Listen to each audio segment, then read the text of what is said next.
policia shkencore pranë në vendin e ngjarjes. Të gjitha këto e bëjnë akoma më komplekse ngjarjen dhe unë rikthehem më një herë dhe ke gjithë ajo çka kam dëgjuar personalisht nga prokurori Kashini, Giuseppe Kashini, pas arrestimit të Mark Anthony, i cili kishte dyshime të forta se këtu ngjarjet apo kjo ngjarje nuk është zbardhur apo nuk ka shumë të vërteta të cilat ende nuk janë zbardhur. Pra dyshimet e tij se ka diçka që nuk shkon, qoftë në rrëfimin e Mark Anthony, qoftë në rrëfimin e prindërve, qoftë në rrëfimin e nënës së tij apo gjithçka tjetër,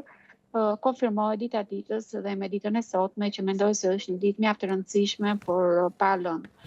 akuzuese, për prokurorinë dhe për gjithë. Pra ajo është dhunuar përpara, dyshohet se është abuzuar seksualisht me të dhe më pas është vrarë. Gjë që heqosh të gjithë mbrojtjen, qoftë nga avokati mbrojtësi Mark Anthony, qoftë nga dëshmia e tij se ka reaguar nga një raptus psikologjik, qoftë dhe nga ajo që ne kemi komentuar bashkë, apo jo, kemi komentuar se varësja me paramendim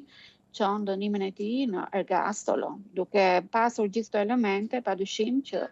dyshimi i fortë është se ndoshta ai ka paramenduar gjithçka në sekuestrimin, në gjithçka që ka bërë duke mbajtur Ilarian në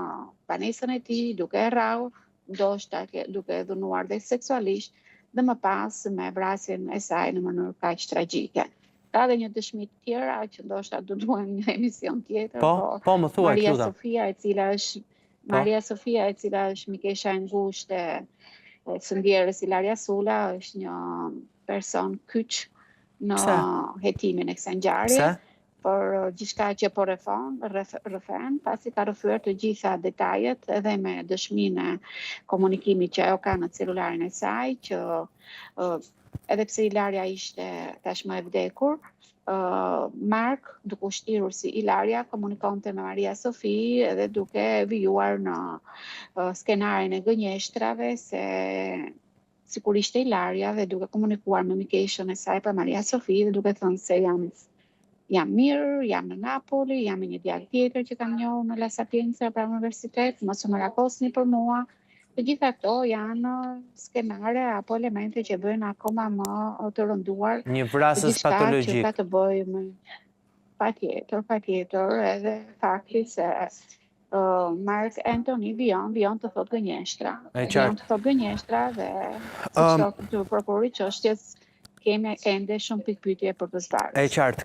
Kam dhe një detaj tjetër si kriminologe me Ilenjën. Në faktin, pra nga detajet që ndan tashmë